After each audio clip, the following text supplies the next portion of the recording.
What's happening, everybody? Justin, Bridgewater's finest on YouTube, Blockbuster_guy on Twitter, fueled as always by the great folks at NerdTees, and welcome to week 12 of my weekly NFL football pick show for the 2018-2019 NFL season and playoffs. And, last week, and I think this goes for a lot of people in this community, last week wasn't exactly a banner week. Sure as hell ended on a high note with that incredible Monday night game last night, but only 7-6 straight up in the picks last week, so not exactly anything to write home about. We're 100 up, 59 down with the two ties so far on the season, and the betting picks fared actually significantly worse.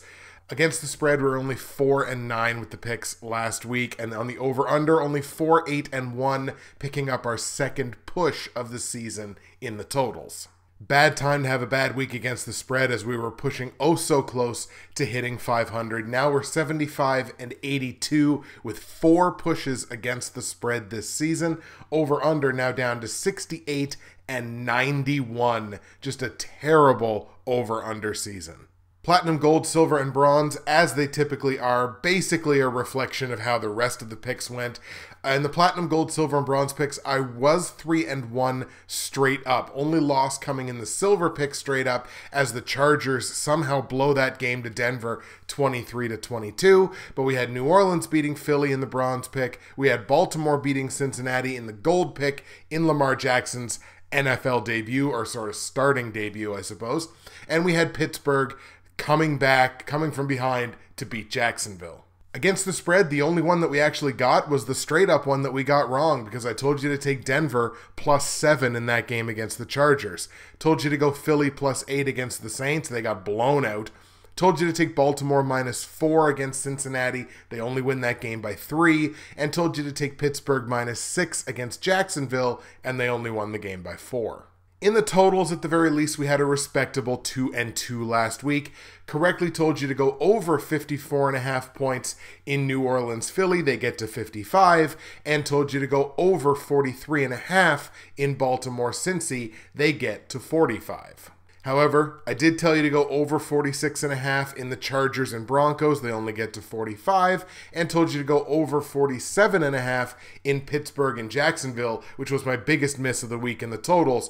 That only gets to 36. So 3-1 straight up is reflected by a 1-3 against the spread.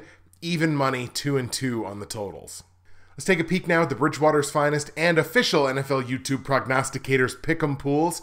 In the Bridgewater's Finest pool, I did move up a couple of spots despite the struggling week. I'm now 12th place out of 43 with 850 out of 1,265 possible confidence points. That's a clip of 67%, and it's getting closer because the folks at the top really struggled this week. In week 11, I pulled in 58 out of 91 possible confidence points. That's a clip of 64%, and it was actually up there in terms of how people did this week, but not obviously good enough to win. Shout out to our week 11 winner, Chris Carter, the Hatbox kid, Hatbox's picks. He went 9-4 this week straight up, bringing in 66 out of 91 possible confidence points for a clip of 73%. I think that's the first time I've called Chris's name this season.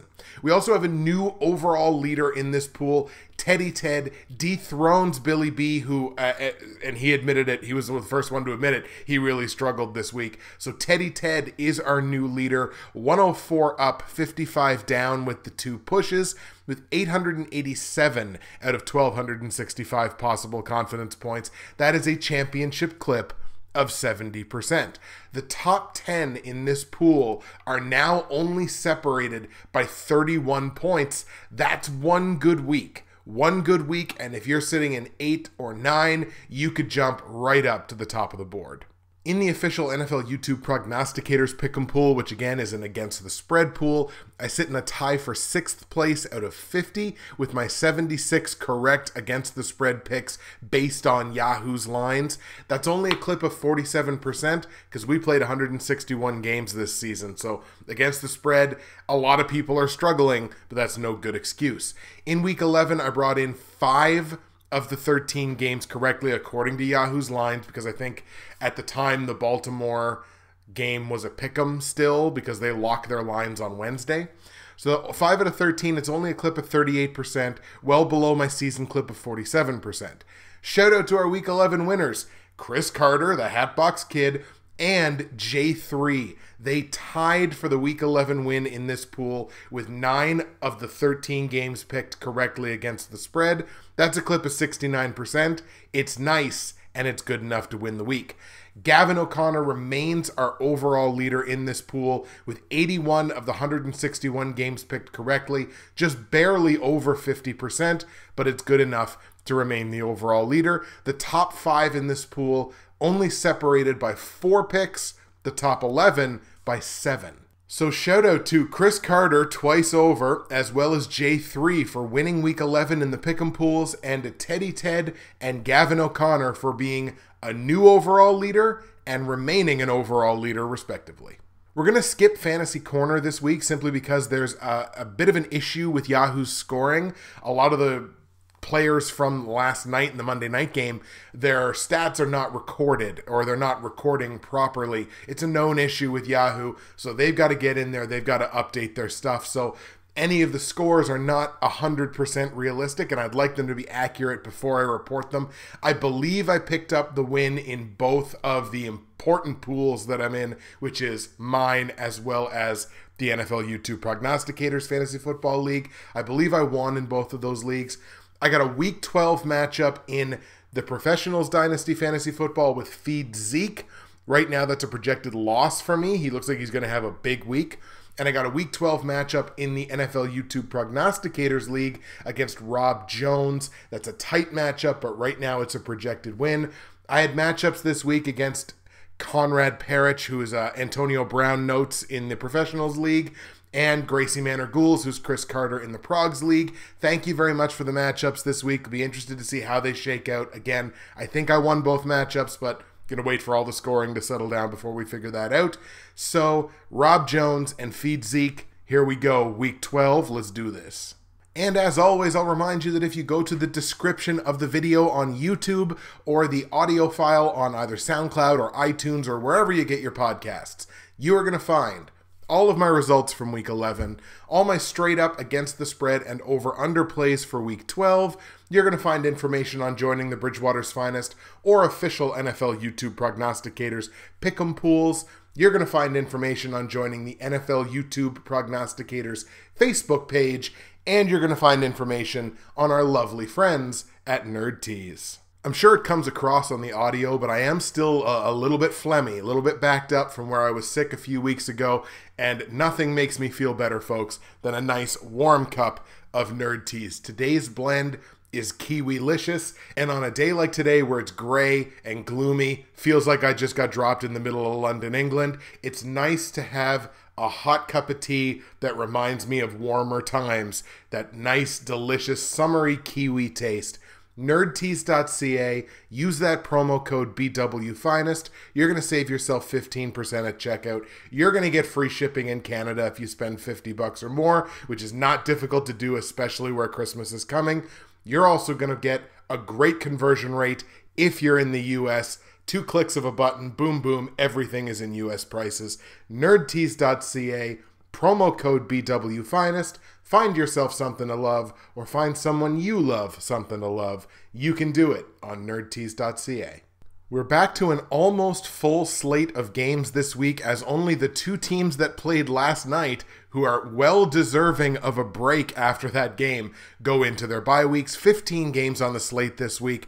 Obviously 3 games on Thursday because it's U.S. Thanksgiving. Happy Thanksgiving to all my American listeners and friends and fellow prognosticators. I hope you have a safe and wonderful holiday coming up this week. So we got those 3 Thursday games. It's going to be a great week of NFL action, and let's get into it.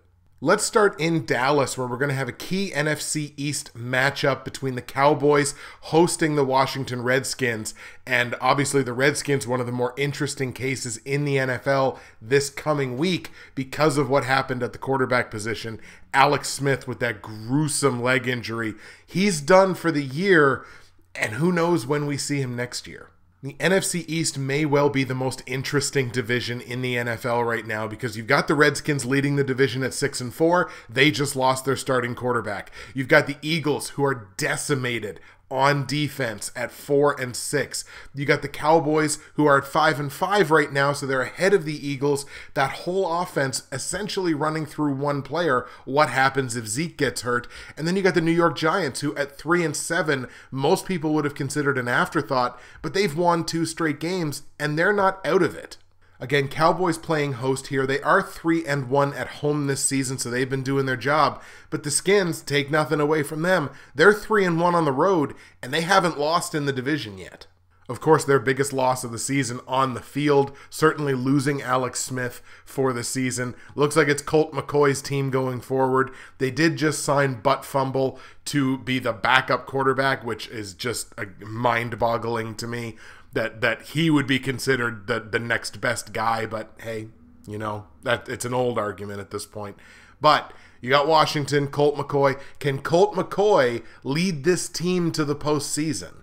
Both of these teams ranking inside the bottom 10 in terms of points per game. Neither one moves the ball particularly well. Certainly not through the air, although I would have given Washington the edge had Alex Smith not gotten hurt. The biggest edge here's got to be the run game, but even that edge is not huge because both teams run the ball incredibly well. Dallas, 133 yards a game behind Zeke Elliott. Washington, 121 yards a game behind essentially the combination of Adrian Peterson and Chris Thompson. But Chris Thompson's been injured now for what feels like half the season. So really it's Adrian Peterson's show, and he's just turning back the clock, man. Washington's doing a great job. Again, in neither case has this translated to a lot of points on the board. Got to imagine we're in for a low-scoring, tight defensive matchup. Both of these teams quite effective at stopping their opposition from moving the ball. Neither one of them giving up a ton of points. Dallas's secondary, you'd argue, probably the better secondary. Run defenses, you'd have to say, are fairly comparable. Vegas certainly does not think this game is a coin flip based on the spread. I kind of do. I feel like Vegas is overreacting to the Alex Smith injury with good cause because, I mean, the drop-off from Alex Smith to Colt McCoy is an incredible drop-off. At the same time, Alex Smith has not been what has won Washington most of these football games that they've won. It's been the defense and it's been the run game. So in a matchup of good defenses, in a matchup of a great run game, who's going to get the edge? Man, I guess maybe this is just my bias towards underdogs, you know, understanding the rule of 4, and in a tight game, you want to give a little extra consideration to the underdog. I kind of feel like Washington is going to go out, again, division matchup, 2 teams that know each other incredibly well. I kind of feel like Washington's got the tiniest bit more to work with in the pass game than Dallas does, even though, you know, you got Dallas, it's got Amari Cooper, and I just feel like Washington's got a little bit more weaponry in what I think, again, is going to be a low-scoring, tight game. I kind of like the underdog here, and I'm kind of going to go with it. Let's see Washington go out and win one for Alex. I'm going to take the Redskins on the road in Dallas to upset the Cowboys. And here's what I meant from earlier when I said, like, oh my God, Vegas, holy cow, what an overreaction. The Cowboys are 7.5-point favorites. In a game that's going to be predicated on defense and the run game, 7.5 points is ridiculous. It's astronomical. Take the Redskins, even if you like Dallas to win. I don't think Dallas covers 7.5 points in this game. I like Washington to win, so obviously I'm on the Skins plus the 7.5. I say you hedge either way. Total in that game, 40.5 points. It's a low total, though not the lowest that we will look at this week. I capped the game personally, like maybe a little more than a field goal under this. I'm looking at 2 average at best offenses. You factor in the Alex Smith injury, Colt McCoy starting. You got to go under on this football game, I think. I'm surprised this number isn't a 30. So grab this before it is a 30. Take under 40.5 points in Washington, Dallas. Let's go to Buffalo now, where the Bills are going to come into this game fresh off of their bye week, playing host to the Jacksonville Jaguars, who again coughed up that game last week against Pittsburgh. Bills did their job. They won last time out. Got their third win of the season, now 3-7 on the year. Looks like Josh Allen is close to returning. Don't know whether it happens in this game or not, but it's kind of feels like it's trending in that direction for Allen to return for the Bills. That's good news for their offense. One of the worst offenses in the league, but you might as well get the best possible playmaker that you can have out there, and right now that's Josh Allen. Meanwhile, the Jags are in an absolute free fall. 6 straight losses after starting the season 3-1. Another instance last week where they should have won that game. They had a superior opponent in position. They were going to beat them and then gave up, I believe, 20 points in a row to lose the game. That offense obviously not getting the job done. Fewer points per game than the Tennessee Titans, just to put that into perspective. The defense not getting the job done either. Don't get me wrong, that defense is good. It may even be very good. It may even be great. They're not doing enough to make up for the fact that the offense has been so mediocre. Matchup of a 1-3 home team versus a 1-3 road team. Both teams that are only 2-5 against AFC opponents. Both of these teams are capable of moving the ball on the ground. Neither one of them are overly capable of putting up points based on that, but there's only one of these two teams that appears capable of moving the ball through the air, and that is the Jacksonville Jaguars. Sorry to all the butthurt Blake Bortles haters out there. They can, at the very least, certainly compared to Buffalo, move the ball in the pass game. Gotta believe the Bills have the slight total defense edge in this matchup, both in the secondary and in the run defense, but that total defense, adequacy, or, they're better than adequate, they're good from a total defense perspective, has not translated into scoring defense. Like, they're just giving up way too many points for the relatively small amount of yardage they're giving up. So that's going to be the difference here. I think Jacksonville is going to be able to finish more drives than Buffalo's going to be able to finish. I think Jacksonville's going to be able to score on the ground. Buffalo's going to get a few points in there as well. I just think, like, if Jacksonville doesn't win this game, even though the game is in Buffalo, pack it up. I mean, if you can't beat the Bills, you don't even play the rest of your games. So we're going to take Jacksonville in this one. Let's take the Jags on the road in Buffalo to beat the Bills.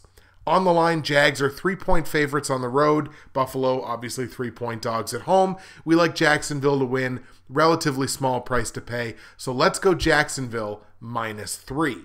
Total in the game, 37.5 points. I personally capped it significantly higher than this. 3 of these teams' last 4 combined games have gone over. So I think we're going to lean on the over on this one. Let's go over 37.5 points in Jacksonville, Buffalo. Let's go to Cincinnati now, where the Bengals came about as close as they're going to come to beating a team like Baltimore last week. It took a backup quarterback making his NFL starting debut. Still couldn't do it. Cincinnati loses that game. They are now going to play host to the Cleveland Browns. Browns coming in off the bye.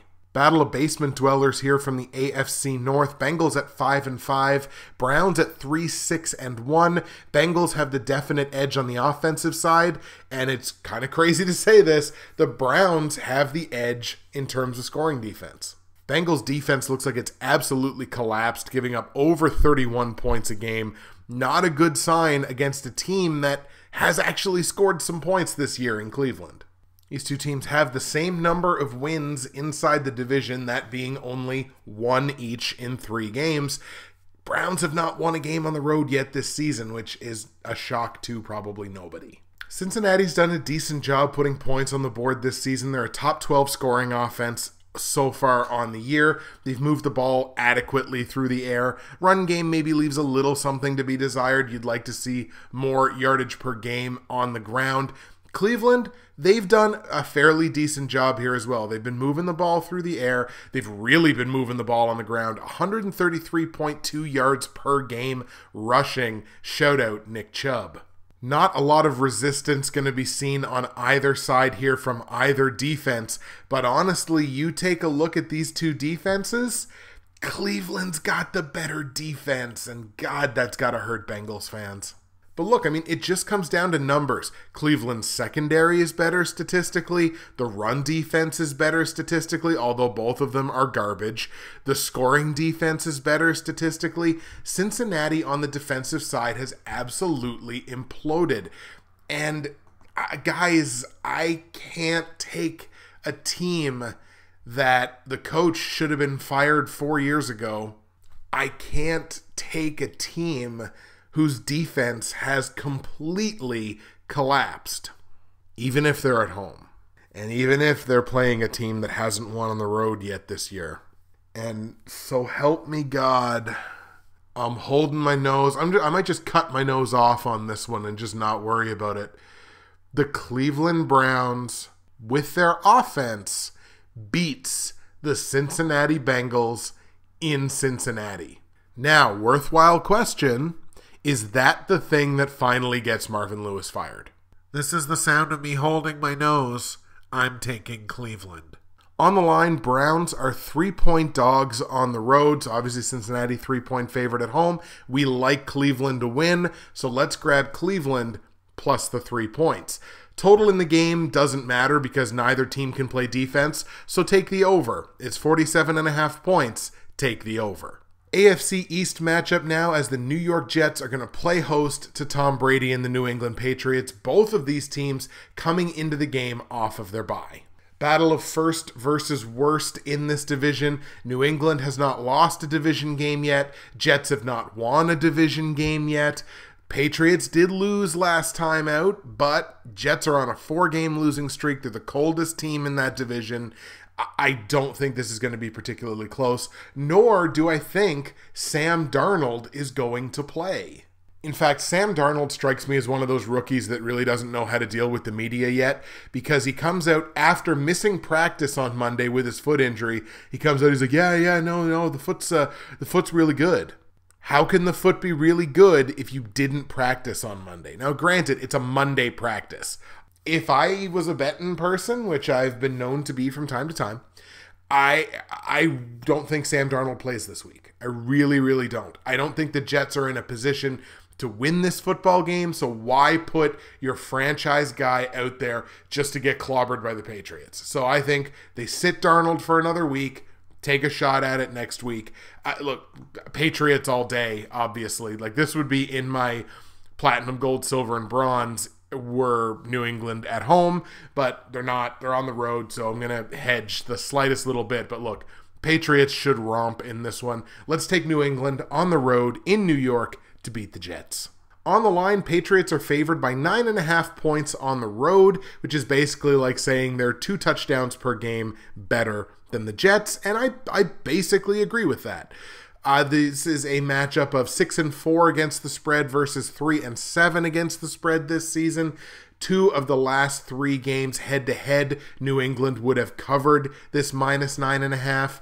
I think we're just going to go with that and not overthink it too much. Patriots minus 9.5 at New York. Total in the game is 46, and I capped this way higher than this. The Jets are going to score their points no matter who is at quarterback, because New England's defense certainly not impregnable. I think New England's going to score a lot of points in this game. So 46, it's a number that doesn't begin with a 5. Not going to think about it too much. Over 46 points in New England, New York. Let's go to Philadelphia now for the other NFC East matchup this week. Eagles playing host to the New York Giants. 2 teams going in opposite directions. Again, we talked about the Giants. They've won 2 straight games. They're at 3-7 all of a sudden. They're not out of it even for this division, much less, maybe sneaking towards a wild card spot. But I mean, they're not out of it in their own division, which is incredible. You had the Eagles at 4-6, losers of 2 straight games. They have won a game in the division so far, which the Giants have not done. The slight counterbalance to that being the Giants have actually been better on the road this year at 2-3 than they have been at home, only 1-4. Again, you got to look no further than the defensive side to see why Philadelphia has been struggling so much. Their secondary has almost completely collapsed at this point. They're not stopping the run overly well, which I believe was a hallmark of theirs from last season. It's a tough defense to go with right now because of all the injuries. But ultimately, I got to lean in this game this way. Look, remember what I said about Jacksonville? If they can't beat Buffalo, you might as well pack it up. If Philadelphia cannot beat the New York Giants this week in Philadelphia, pack it up. Season's done. Tank for a good draft pick. Come back at it again next year. If you can't beat this division rival that you should beat at home, the most advantageous situation you can possibly have, aside from, of course, all the crazy injuries, if you can't do that, you might want to consider just packing it in.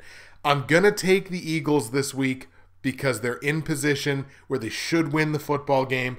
I think it's going to be tight. I think it's going to be relatively low scoring, but I'm going to take the Eagles at home, and all I can say is you better. On the line, the Eagles are favored by a ridiculous number in this football game, -6. I don't think the Eagles right now are 9 points per game better than the Giants, which is essentially what that says. This is too many points here. This is a nice place to hedge. I think the Giants +6 could work out because the Giants could win this game outright. So let's take those points and go Giants -6. Total in the game, 46 points. Pretty darn good total, right around where I capped it personally. These are right now at least two very average offenses, pretty comparable offenses actually. Defenses that aren't particularly special in any way. I'm going to skew under on it, although this is one of those like real coin flip ones where I could very easily see this finishing at like 47 or 48. Or I could very easily see it finishing at like 43 or 44. So it's a real coin flip on this one, but I think I'm going to skew towards average offenses, take the under. So let's go under 46 points in Giants-Eagles. Let's go to Tampa Bay now, where the Bucs have made yet another quarterback change. They're going back to Jameis Winston this week as they play host to the San Francisco 49ers, who have seen their share of quarterback issues this season as well. Niners coming in off the bye. Another battle of basement dwellers in their respective divisions. Bucs 3-7 in the NFC South, last place, giving up a ton of points. The 49ers 2-8 in the basement of the NFC West, right there with the Arizona Cardinals, giving up fewer points, scoring a few fewer as well. Bucs have at least been adequate on their home field this season at 2-2. Niners so far have failed to win a road game, but the Bucs on a 4-game losing streak. I think where I have to skew in this one is which one of these two teams is more capable of playing defense. Because by the numbers, Tampa Bay has a superior offense, but a lot of that this season has been with Ryan Fitzpatrick. You go from Fitzpatrick to Jameis Winston. I don't care what you say. Winston's a downgrade. He's got more interceptions on the season than he does touchdowns. He's already at double digits in terms of interceptions. He's barely played half the season. Jameis Winston's not a good quarterback. So that offense takes a downtick with Jameis Winston. In terms of the defense, San Francisco across the board statistically is a better defense. They're a better secondary. They're a better run defense. They're a better scoring defense. And with those things being, not overly equal, I think I got to skew with the 49ers here because I think with Jameis Winston under center, the 49ers top to bottom are a better football team. I like the upset here. I'm going to take San Fran coming off their bye in Tampa Bay to get their first road win of the season. I don't think this is a team that goes 0-8 on the road, so this would be the road game to win. Let's take the Niners in Tampa to beat the Bucs. On the line, Bucs favored by 3.5 points at home. Obviously, we like San Fran to win, so let's grab San Francisco plus the 3.5 points. Total in the game, 55, and this is right exactly where I capped this game personally. But look, two average offenses, Jameis Winston in there. It's kind of the same as talking about like Washington and Dallas. Average offenses, a shift, obviously fundamental shift for one team at the quarterback position.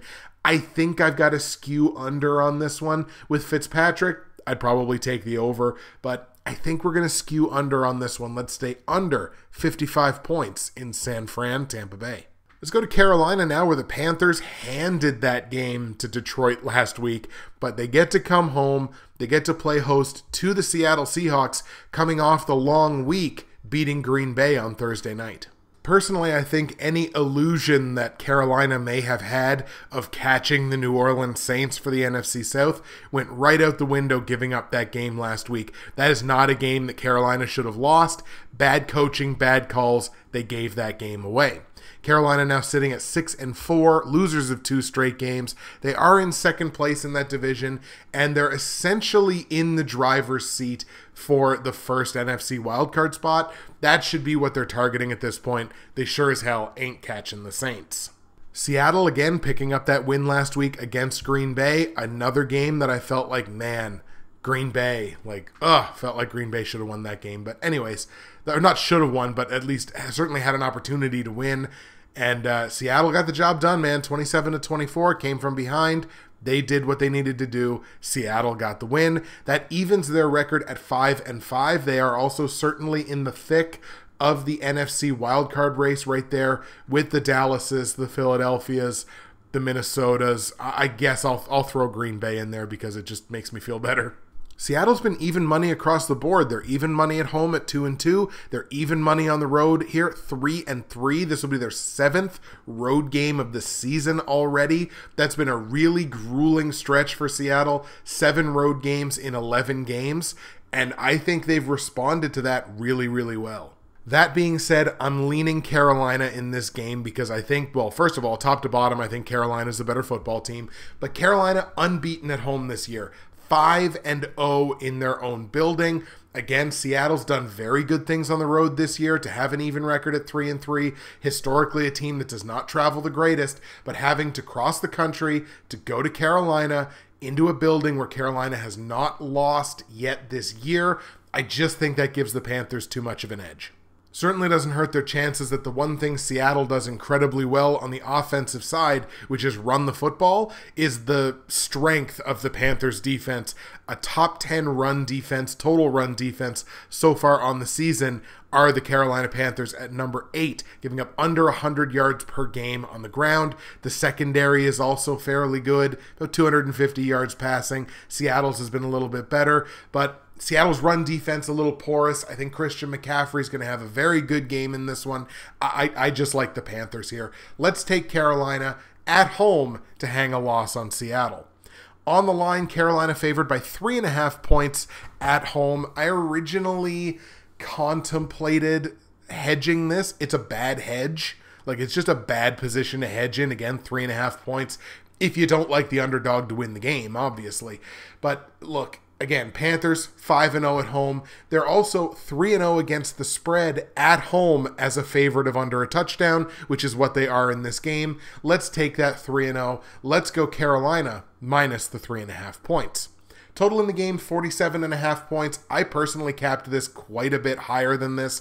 I think we're going to see a lot of points this week. So let's go over the 47.5. I've got this capped well above 50. So over 47.5 points in Seattle, Carolina. Let's go to Denver now for a very popular upset pick on the week. The Denver Broncos at home playing host to the Pittsburgh Steelers. Pittsburgh coming into this game on back-to-back road games, again, having come from behind for that big emotional win against Jacksonville. Speaking of big emotional wins, Denver keeping their slim playoff hopes alive by beating Los Angeles, beating the Chargers, division rival, last week. Probably the upset of the week, you'd have to say, winning that game 23-22. Again, they're just keeping themselves around. They're keeping themselves alive. Now they get to go home. However, after starting the season 2-0 at home and looking real good, the Broncos have dropped their last 3 straight home games. Going up against the Steelers team here that will be playing their 6th road game of the season, 6 roadies in 11 games. They have not lost on the road yet. They've got 4 wins and that early season tie.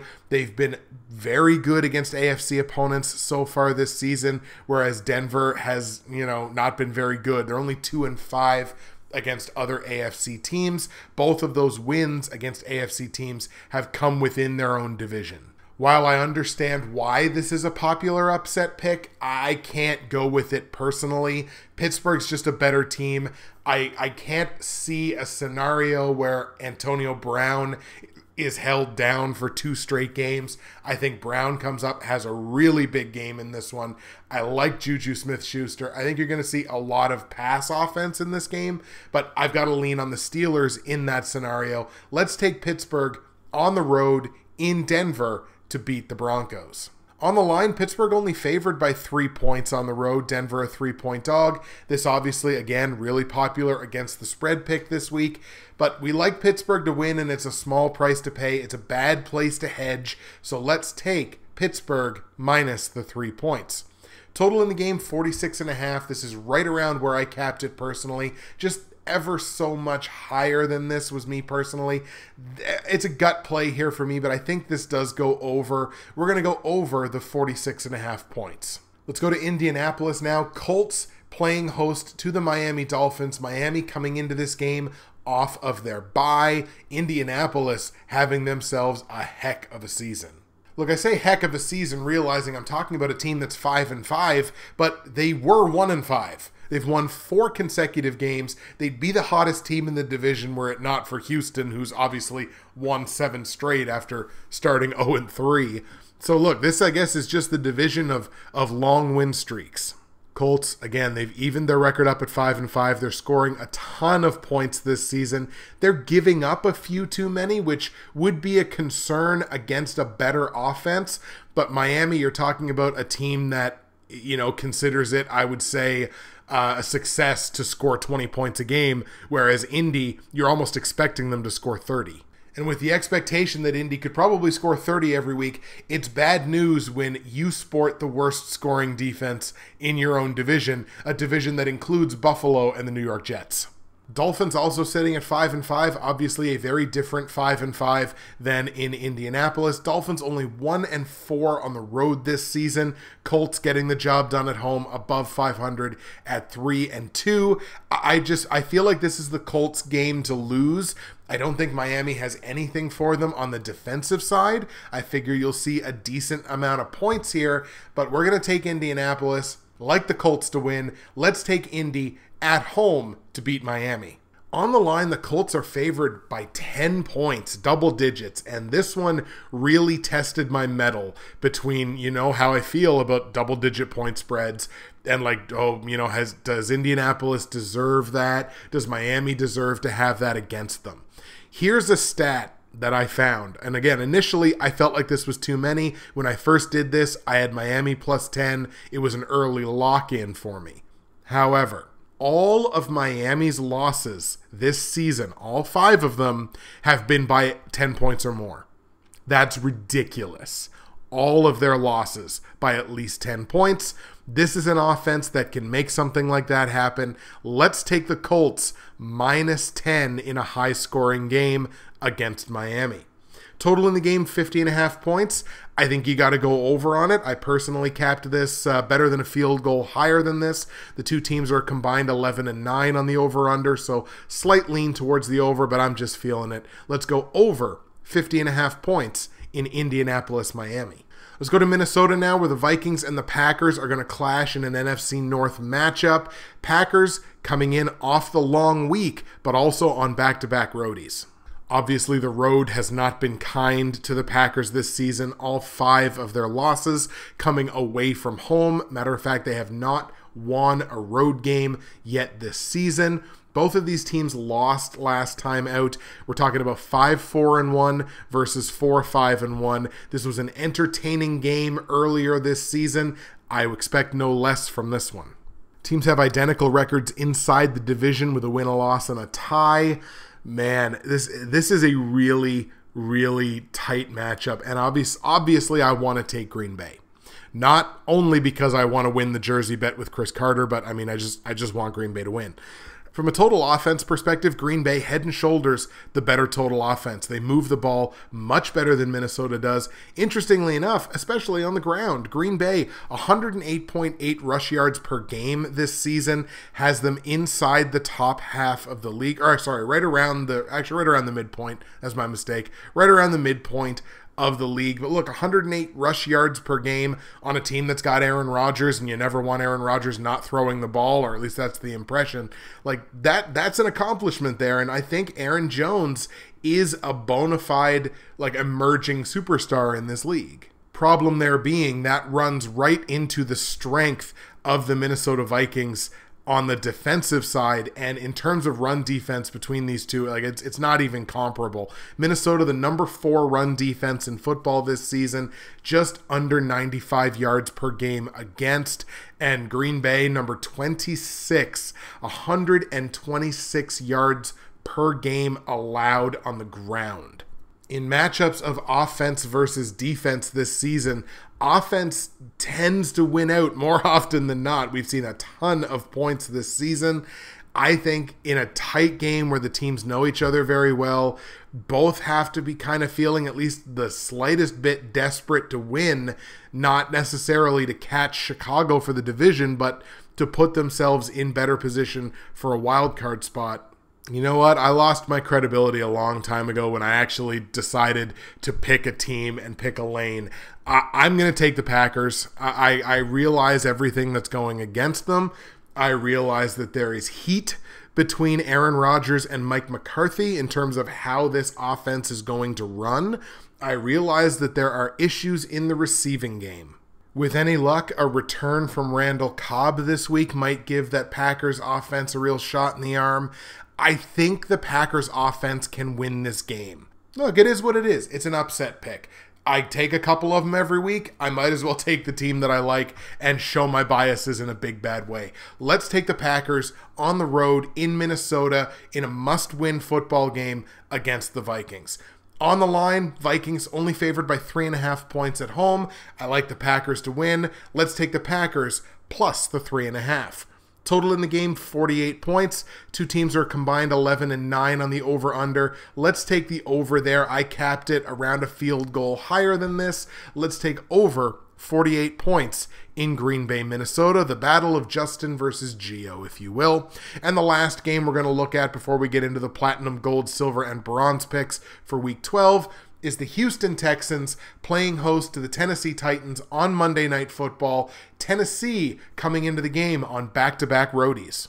A battle of first versus third in the AFC South Division. No team in the NFL as hot or hotter than the Houston Texans. 7 consecutive wins for Houston, sitting at 7-3. They're scoring, they're defending fairly well. This is an exciting and fun team to watch. Titans coming off of getting blown out by the Colts last week, 38-10. Offense obviously has not looked good all season. This was probably the defense's worst performance of the year. So obviously Tennessee's got to feel like, hey, nowhere to go in this matchup but up. This will be the Titans' 7th road game in 11 games. Again, a very tough stretch. They, like Seattle, have done a pretty darn good job of weathering that kind of storm, although Titans only 2-4 on the road, coming in playing a team that's won 3 of their 4 games at home. Both teams above 500 in the division. They've won 2 of their 3 division games, but in terms of other AFC opponents, Houston certainly has an edge at 5-2. Two teams that are almost mirror images of each other on the defensive side. I would say Houston, in terms of total run defense, a little bit better, 96 yards a game allowed versus exactly 100 from Tennessee. Scoring defense, slight edge, got to go to the Titans here, 19 points allowed versus 21. But again, what do we always say? When one side of the football is essentially a push, you got to defer to the other side. Is there an edge in the other side? And there's a huge edge in these two teams in terms of the offense. Houston runs the ball better. Houston throws the ball much better. They score more. I have to defer to the better offense in this football game when the defenses are essentially similar. We're going to defer to the Houston Texans here, playing at home, playing a team that's on back-to-back roadies. It's a division game. It's going to be tight, but let's stick with the Houston Texans at home to beat Tennessee. Against the spread, Houston 5.5-point favorites, and that's too many for me. This is a good position to take a hedge because Tennessee could very well win this game outright. So let's take the Titans plus the 5.5 points. Worth noting, Tennessee 6-2 against the spread this season as an underdog of anything. Total in the game, 41.5 points. Two teams are only a combined 7-13 over-under this season. I personally capped this better than a field goal, lower than this. So let's stick with the under on a small number, under 41.5 points. All right, folks, here we go. Platinum, gold, silver, and bronze picks for Week 12 in the NFL in 2018. Start at the bottom, of course, with the bronze pick. 7-4 straight up, 5-5-1 against the spread, 4-7 over under, that number starting to climb a little bit. This sees the Baltimore Ravens at home taking on the Oakland Raiders, obviously picking on a bad football team in Oakland, and it's a bad football team on back-to-back road games. Baltimore got the job done last week. Jackson at quarterback got the job done last week, more so with his feet than with his arm, but he showed dynamic movement in the run game in that football game, and that's been Baltimore's MO all season. They've been a dynamic offense. They keep defenses guessing, and when you have a bad defense, which is exactly what the Oakland Raiders are, an incredibly bad defense, it's not difficult to keep them guessing. You're talking about a team that's given up 293 points this season, only 1 point fewer than the Kansas City Chiefs, who have played one more game, and are, in and of themselves, a bad defense. Now granted, Raiders won last week. 2-point victory over an equally bad team in Arizona. I believe I told you to take them to win that game. Matter of fact, I almost aced that game. I had that game capped at 23-22. That game finished 23-21. Pat on the back for Justin. But now, not only are we talking about playing back-to-back road games, we're talking about winning back-to-back road games for the Oakland Raiders, and that sure as hell ain't gonna happen. So we're gonna take Baltimore here. We are hammering the Baltimore Ravens. Really love Baltimore in this spot. Ravens beat the Raiders. On the line, Baltimore favored by 10.5 points against the spread. Holy cow. But remember when we talked about Miami, about how all of Miami's losses this season were by at least 10 points? Well, let's take a look at the Oakland Raiders' 8 losses. And in their 8 losses, 6 of them have come by at least 11 points, which would cover this spread. I think Baltimore covers this thing with ease. They could win this thing by 20. Let's take Baltimore minus the 10.5 points.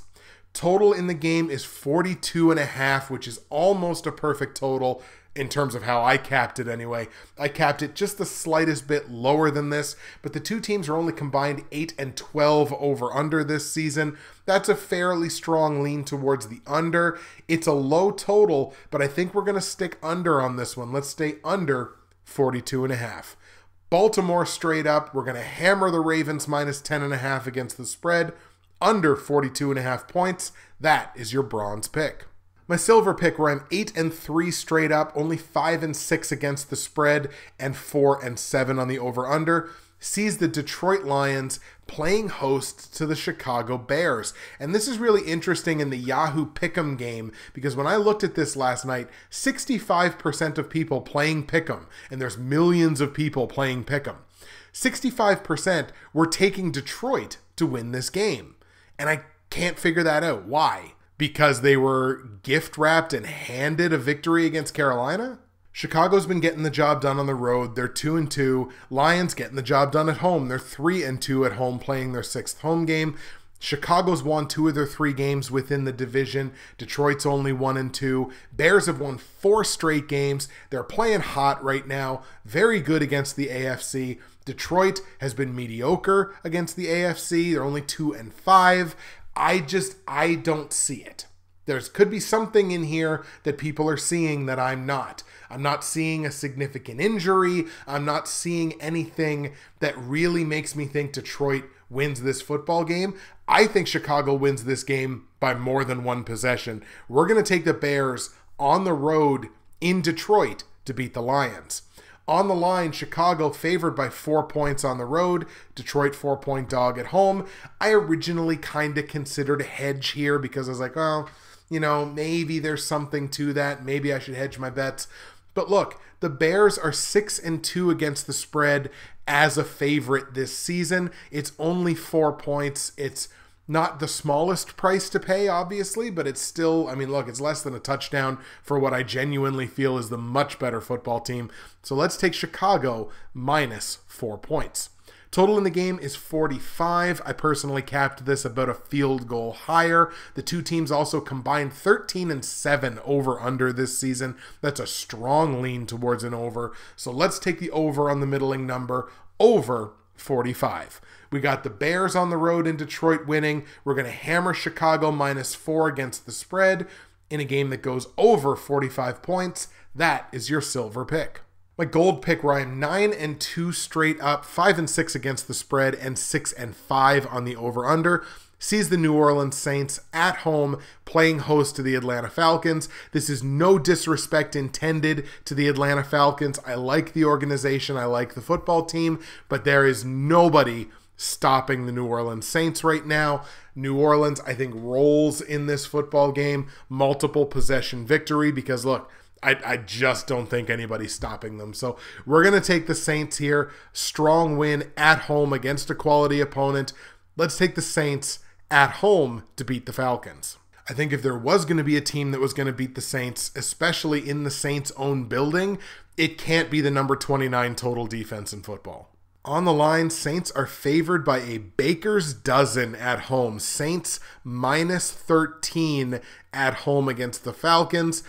That line feels disrespectful, but then again, I also thought that the 8-point edge last week against Philly felt disrespectful, and it turned out that it very much wasn't. Look, we're talking about an 8-2 against the spread football team against a 3-7 against the spread football team. It's double digits. It sucks. It's no disrespect to Atlanta. We're going to take New Orleans in this one. We're going to hammer the Saints and take New Orleans minus the 13 points. Total in the game, 59.5 points. The two teams are only combined 11-9 over-under, a virtue of having high numbers all season. But I personally capped this over a field goal higher than this. Let's take the over here with two good offenses who can put up points, two really good quarterbacks. Let's go over 59.5. We got the Saints beating the Falcons. We're going to hammer the Saints minus 13 against the spread in a game that goes over 59.5 points. That is your gold pick. And the platinum pick, where I am 9-2 straight up this season, only 4-7 against the spread, so we got to turn that around sooner rather than later. 5-5-1 on the total, sees the LA Chargers playing host to the Arizona Cardinals, and this is simply a case of the Chargers punishing the Cardinals for what happened to the Chargers last week. Chargers know. They know for a fact they should have won that football game. They let that game get away. Denver did it to them. Division matchup, sometimes it can happen. This is going to be a pissed off LA Chargers team who's going to get to play at home against a team that's not very good, and I think they're going to run up the score on them. This will only be the Cards' 5th road game of the season. They're only 1-3 on the road so far this year. Chargers have really been getting the job done at home. They've won 4 of their 5 games in their own building. They're 7-3. They know now that they can keep pace with the Kansas City Chiefs because the Chiefs did lose on Monday Night Football. Look, they're only 2 games back. They're right there with the Chiefs. So, look, they need to keep pace. This is an opponent that they cannot afford to lose to, and they won't. Chargers in a romp. Let's take LA at home to beat the Cardinals. On the line, Chargers are favored by 12 points, and we're going to take that because the Chargers, 3 of their last 5 wins have been by at least 12 points. This is the kind of game that the Chargers are going to cover. I would expect them to probably win this thing by 20 plus. Total in the game, 44.5 points. However, I do think the game stays under. The two teams are only combined 9-11 on the over-under. You're playing a not very good offense in Arizona. You've got now the return of Joey Bosa, who does great things for that defense and that pass rush. This could be a coin flip. It's kind of a middling number. I personally capped it right around this, but just the littlest bit under. So kind of a coin flip, kind of a gut play, but I think it stays under the 44.5 points, despite the fact that I think the Chargers will roll. Chargers straight up. We're going to hammer the Chargers minus 12 against the spread, hammering all 4 favorites in these picks in a game that stays under the 44.5 points. That is your platinum pick. There you have it, folks. Those are your picks for Week 12, 2018 NFL season. It is now time for the patented comment of the week. The comment of the week goes to my good buddy Martin, West Coast Martin, as he is known in the pick'em pools. Martin took the comment of the week down from the Week 11 video. His comment was, Raiders at Arizona. Hey, Justin, I give a damn. Of course, I implied that nobody gave a damn about that game. Well, maybe a little sigh, sad Raiders fan. Martin, you don't have to be sad. Raiders won that game, just like I said they would. Don't worry about it. Just don't watch the game this week because I don't think the same thing's going to happen. But at the very least, yours is the comment of the week from the Week 11 video. There you go, folks. The Week 12 episode is in the books. A little bit longer than I wanted it to be, but again, so many games and Thanksgiving and so many important things to talk about. Sometimes I just can't help myself. That's it for me. Justin, Bridgewater's Finest on YouTube, Blockbuster_guy on Twitter, fueled as always by the great folks at NerdTees, nerdtees.ca. Use that promo code BWFinest, save some money, get some Christmas presents, all that great stuff. Show your love and support for the show. Week 12 is in the books. Enjoy the games, except on a particular portion of Sunday when the 106th Grey Cup in the CFL will be decided.